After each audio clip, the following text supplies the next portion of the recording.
And a very good morning to all of you. Hope all of you are doing well and welcome to everyone in SST NCERT series. जैसा कि आप सभी को पता है कि हम क्लास 6 की पॉलिटी डिस्कस कर रहे हैं जिसमें ये 5th चैप्टर है, ठीक है। और ये चैप्टर में कहानी ज़्यादा है, जो फैक्ट्स हैं जो इम्पॉर्टेंट है मैं अपनी लैंग्वेज में आपको बताने की कोशिश करूँगी, ठीक है। क्लास 6th एंड 7th की पॉलिटी लगभग ऐसी ही है, 8th क्लास की पॉलिटी में टाइम लगेगा और इम्पॉर्टेंट भी है, ठीक है। तो मैं इसको फटाफट कंप्लीट करवाती हूँ 6th एंड 7th की, फिर 8th की अच्छे से हम डिस्कस करेंगे। और आप सभी को पता है कि 6 to 8 हम अपना पूरा सिलेबस कंप्लीट कर रहे हैं सीटेड पेपर 2 SST का, जिसमें हिस्ट्री मेरी हमारी सारी हो गई 6, 7, 8 की। बस 2 चैप्टर बचे हैं, वो हो जाएंगे। एंड रही बात ज्योग्राफी की, तो ज्योग्राफी भी आपकी 6th क्लास की हो गई है। 7th क्लास की ज्योग्राफी के 3 चैप्टर हो गए हैं, रिमेनिंग हम कंप्लीट कर लेंगे, ठीक है। 12 से 13 जनवरी तक मैक्सिमम टू मैक्सिमम कंप्लीट कर लेंगे। मैं तो वीडियोज़ अपलोड कर रही हूँ 3 वीडियो कम से कम, बट आप देख नहीं पा रहे, वीडियो ज़्यादा हो रही हैं तो इस वजह से, ठीक है। So let's start our video. देखिए, ये चैप्टर है आपका पंचायती राज। अब देखिए इस चैप्टर में क्या है, एक पूरा कहानी के फॉर्म में दिया है बच्चों को समझाने के लिए। पहले एक स्ट्रक्चर हम डिस्कस कर लेते हैं। देखिए, स्ट्रक्चर की अगर हम बात करें तो सबसे निचले स्तर पे अगर हम बात करते हैं तो हमारा गांव आता है। सबसे निचले स्तर पे गांव आता है। गांव के ऊपर क्या होती हैं, आपकी पंचायत होती हैं, ठीक है।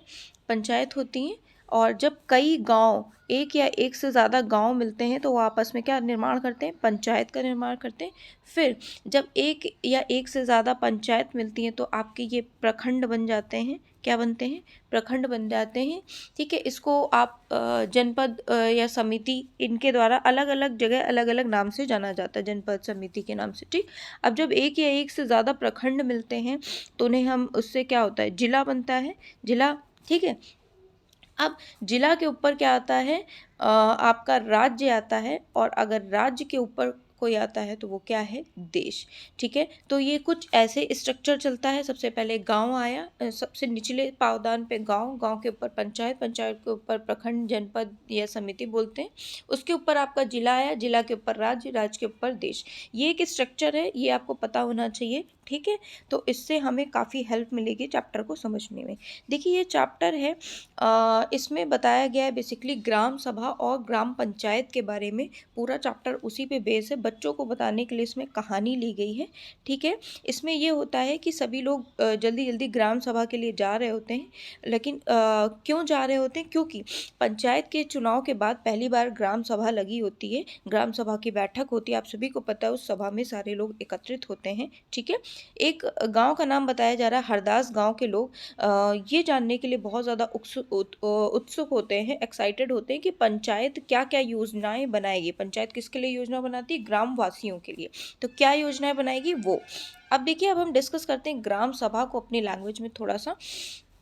तो देखिए, अगर ग्राम सभा की बात करें तो ग्राम सभा में क्या होता है कि वयस्क होंगे, ठीक। सभी वयस्क होंगे, कोई भी व्यक्ति जिसकी उम्र 18 प्लस हो, है ना, जिसे वोट देने का अधिकार प्राप्त हो, और जिसका नाम गांव की मतदाता सूची में हो, वह ग्राम सभा का सदस्य हो सकता है, ठीक है। सदस्य कौन होगा, पहले हम ये डिस्कस करते हैं, ओके ना।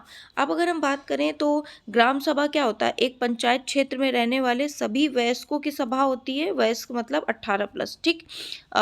हो सकता है कि उसमें सिर्फ एक गांव हो या एक से ज़्यादा। देखिए, इसमें हो सकता है कि सिर्फ एक गांव हो। अगर बड़ा गांव होगा तो एक ही गांव होगा, अगर छोटे छोटे गांव होंगे तो कई गांव मिलके ग्राम सभा होगा उस पर्टिकुलर जगह की, ठीक।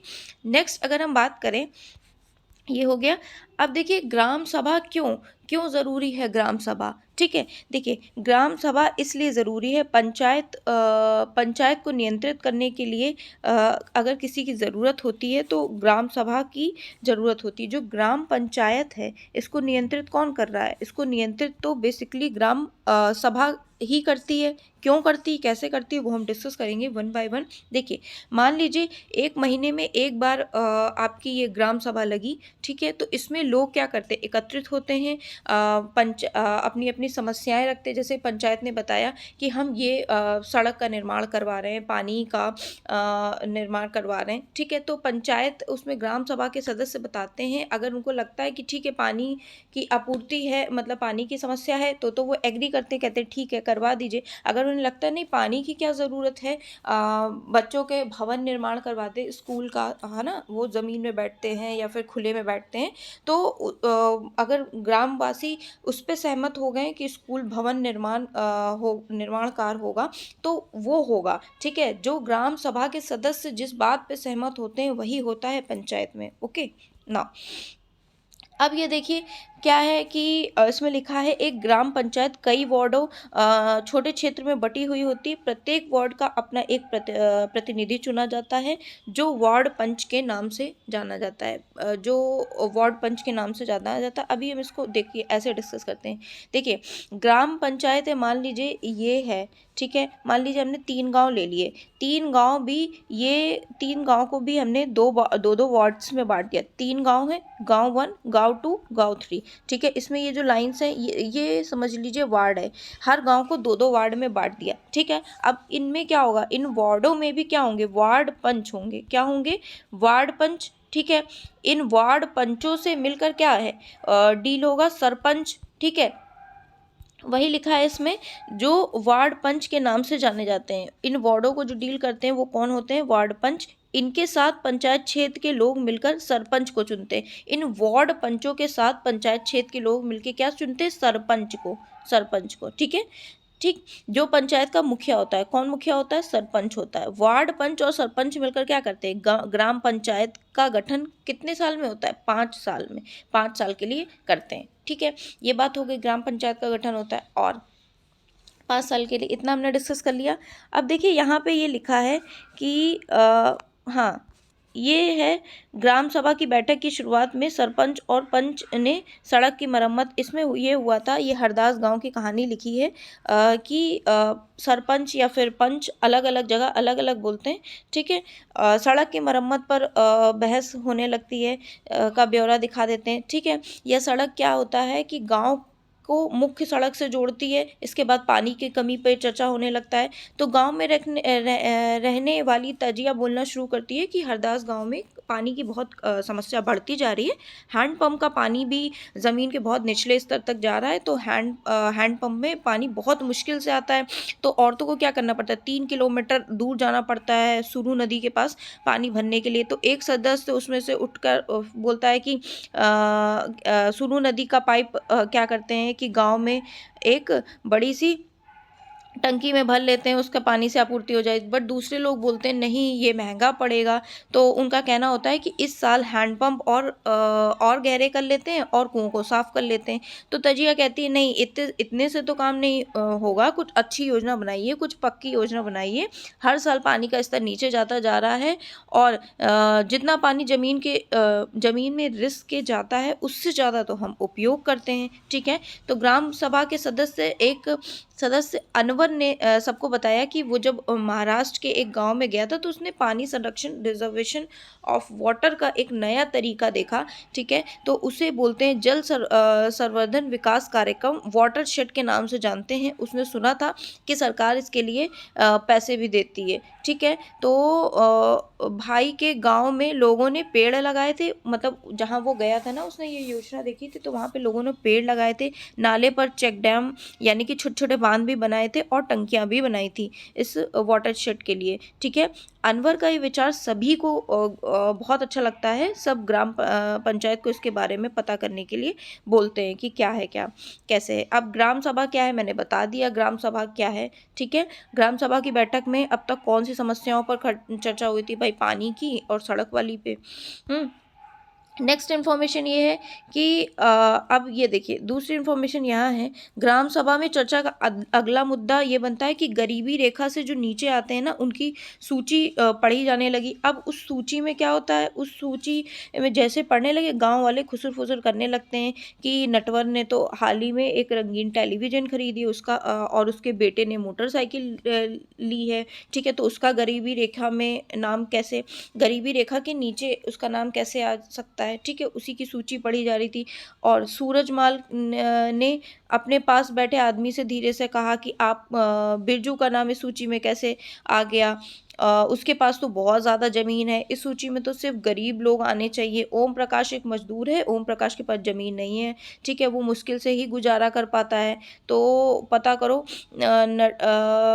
तुम्हें तो पता होगा कि नटवर और बिरजू अमीरचंद के दोस्त हैं। अब अमीरचंद के बारे में कोई कुछ कैसे बोल सकता था, क्योंकि अमीरचंद पहले गाँव के क्या थे, ज़मींदार थे, बड़े लोग थे भई, बहुत सारी ज़मीन के मालिक थे। लेकिन हमें ओम प्रकाश का नाम तो सूची में पड़वाना ही चाहिए, गाँव वाले कहते हैं, क्योंकि वो बहुत गरीब है, ठीक। तो उनसे पूछा गया कि यहाँ पे ये हुआ कि उनसे पूछा गया कि ओम प्रकाश का नाम क्यों नहीं है सूची में? तो दूसरों लोग मतलब एक ने बोला खड़े होके, सूरज ने उठकर कहा कि ओम प्रकाश का नाम होना चाहिए। दूसरे लोग भी ओम प्रकाश का परिवार बहुत मतलब सहमत हुए इस बात पे कि बहुत गरीब है। तो सरपंच ने पूछा उसका नाम क्यों नहीं है ना?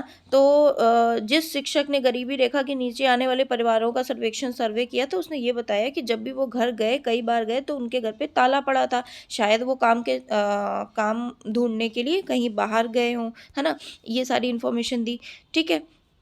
तो अब सरकार द्वारा तय किया जाएगा उसकी राशि देखकर कि उसका नाम शामिल किया जाएगा या नहीं, ठीक। नेक्स्ट इन्फॉर्मेशन है ग्राम पंचायत के बारे में। तो देखिए ग्राम पंचायत की अगर हम बात करें, हाँ, ग्राम पंचायत का कुछ यहाँ भी डिस्कशन हमने किया था, बाकी यहाँ पे इन्फॉर्मेशन है। ग्राम पंचायत देखिए पूरे गांव के हित में निष्पक्ष रूप से काम करती है, ठीक है। और ये किसकी उत्तरदायी होती है? ग्राम सभा। ग्राम सभा के लिए ही तो ग्राम पंचायत काम करती है, ठीक है। ग्राम सभा की बैठक में ग्राम पंचायत अपनी योजना को लोगों के सामने रखती है और ग्राम सभा पंचायत को मनमाने ढंग से काम करने से रोकती। देखिए ग्राम सभा का फायदा ये है कि ग्राम सभा होती है तो ग्राम पंचायत मनमाने ढंग से काम नहीं कर सकते हैं। मतलब आप ग्राम पंचायत से डायरेक्ट भी पूछ सकते हैं, अच्छा इस योजना में क्या हुआ? गाँव वाले पूछते नहीं, हाँ बताइए प्रधान जी क्या हो रहा है, क्या काम हुआ है ना? कहीं भी खड़े होके पूछ लेते हैं, तो डायरेक्ट उत्तरदायी होती है, वो मनमाने ढंग से काम नहीं कर सकती। साथ ही पैसे का दुरुपयोग या फिर कोई गलत काम नहीं कर सकते हैं, उस पे निगरानी होती है ग्राम सभा की, ठीक है। अब देखिए नेक्स्ट इन्फॉर्मेशन ये है कि ये तो सब उसी की कहानी बताइए। नेक्स्ट यहाँ पे ग्राम पंचायत की नियमित रूप से बैठक होती है। उसका मुख्य काम उसके क्षेत्र में आने वाले गांव में विकास कार्यक्रम लागू करवाना होता है। जैसे कि आपने देखा है ग्राम सभा ही पंचायत के काम को स्वीकृति देती, तभी पंचायत अपना काम कर पाती। ग्राम सभा जब तक एग्री नहीं होगी, गाँव वासी एग्री नहीं होंगे, है ना, तब तक ये पंचायत के काम को स्वीकृति नहीं होगी। अगर इन्होंने झूठी कुछ बोल दिया, सड़क नहीं बनवानी है, तो लोग एग्री नहीं होंगे, है ना। तो ग्राम पंचायत अपने मन से कोई भी काम नहीं कर सकती, यहाँ भी यही दिया है। अब देखिए कुछ काम यहाँ पे बताए गए हैं कि ग्राम पंचायत के काम क्या होते हैं। देखिए काम ये होते हैं सड़कें बनवाना, नालियाँ बनवाना, स्कूल है, भवन है, पानी के स्रोत हैं, अन्य सार्वजनिक उपयोग के भवन का निर्माण करवाना और रख रखाव, ये सब ग्राम पंचायत के काम होते हैं, ठीक है। स्थानीय कर लगाना, स्थानीय कर ऐसे लगाए जैसे बाजार लगती है, वो सरकारी जमीन है मान लीजिए, तो उस पर टैक्स तो देना पड़ेगा, उस पर जो कर होगा वो कर क्या होगा, कर इकट्ठा हो कहाँ जाएगा? ग्राम पंचायत को जाएगा, ठीक।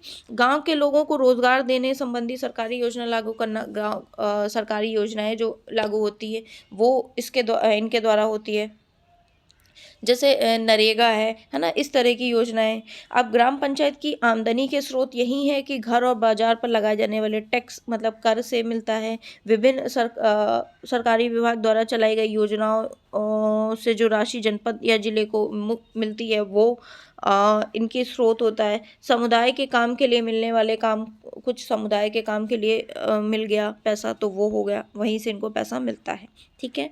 अब देखिए यहाँ पे इंफॉर्मेशन दे रखी है, सरपंच ने सुझाव दिया चूंकि पंचायत के पास हैंडपंप की देखरेख की मदद में कुछ पैसे हैं, उन्हीं पैसों को इन काम में लगाया जाए। इस पर सभी सदस्य मान गए। जैसे सब सदस्य मान जाते हैं कि पैसा पानी पे लगना है, ठीक है। हैंडपंप के लिए हैंडपंप की ही समस्या, पानी की ही ज़्यादा है उस गांव में। कौन सा गांव बात किया था हमने? हरदास गांव की, ठीक है। तो सभी जब एग्री हो जाते हैं तो रजिस्टर पे वो समस्या लिख ली जाती है। नेक्स्ट ये है, यह निर्णय हुआ कि ग्राम पंचायत खंड विकास अधिकारी से बात करके इस योजना की जानकारी इकट्ठा कर लेगा। ठीक, अब ये देखिए हरदास गांव की पूरी कहानी लिखी है। नेक्स्ट, अब देखिए पंचायत के 3 स्तर होते हैं। अभी हम सबसे पहले भी डिस्कस कर चुके हैं, फिर से मैं बता देती हूँ कि पंचायत राज व्यवस्था में लोगों की भागीदारी 2 और स्तरों पर होती है। 2 और स्तरों पर कैसे? ग्राम पंचायत के बाद दूसरा विकास खंड आता है, हमने पहले ही बताया था। सबसे पहले ग्राम आता है, उसके बाद पंचायत आता है। ठीक है, कई सारे गाँव मिलकर, या एक गांव भी होगा, बड़ा गांव होगा तो एक, छोटे छोटे गांव होंगे तो एक या एक से ज़्यादा मिलकर पंचायत का निर्माण करते हैं। पंचायत के ऊपर आपका प्रखंड आता है, प्रखंड है, या फिर मैंने बताया था जनपद समिति है ना, विकास खंड है, ये आता है। फिर इनके ऊपर आपकी क्या आता है? इनके ऊपर आपका जिला आता है। ठीक है, जिला के ऊपर राज्य आता है, राज्य के ऊपर देश आता है, ये हमने डिस्कस किया था। तो यहाँ पे वही लिखा है, पंचायत राज व्यवस्था में लोगों की भागीदारी 2 और स्तर पर होती है। ग्राम पंचायत के बाद दूसरा स्तर जो आता है पंचायतों के बाद, उसे हम विकास खंड बोलते हैं। इसे जनपद पंचायत, पंचायत समिति के नाम से भी जानते हैं, डिस्कस किया था हमने। ठीक है, यह पंचायत समिति में कई ग्राम पंचायत हो सकती हैं, ठीक है, या होती हैं। पंचायत समिति के ऊपर जिला पंचायत आता है या फिर जिला परिषद आता है, ये भी हम डिस्कस कर चुके हैं। नाउ ये हो गया 3 स्तर, ठीक है, डिस्कस हो गए। इसके पीछे मुख्य विचार यही है कि अपने गांव की व्यवस्था में लोगों की भागीदारी बढ़े और उन्हें अपनी आवाज़ उठाने का ज़्यादा से ज़्यादा मौका मिले, इसीलिए ये ग्राम पंचायत ग्राम सभा होता है। ठीक है, ये चैप्टर हमने डिस्कस कर लिया, बहुत ज़्यादा इस चैप्टर में था नहीं, जो फैक्ट था वो हमने डिस्कस कर लिया। फटाफट हम और भी चैप्टर्स को कंप्लीट करेंगे। सो वीडियोस को please like share and subscribe करिए, चैनल को लाइक करिए, ज़्यादा से ज़्यादा शेयर करिए। मैं आपके लिए मेहनत कर रही हूँ, तो आपका भी एक दायित्व बनता है कि वीडियोस को शेयर करें और लाइक करें। एक एक लाइक आप कर देंगे तो लाइक कुछ भी नहीं जाएगा आपका, एंड एक एक शेयर करिए अपने दोस्तों में कि फ्री में पूरा कोर्स बताया जा रहा है। ठीक है, so it was in this video, meet you in my next video, till then bye.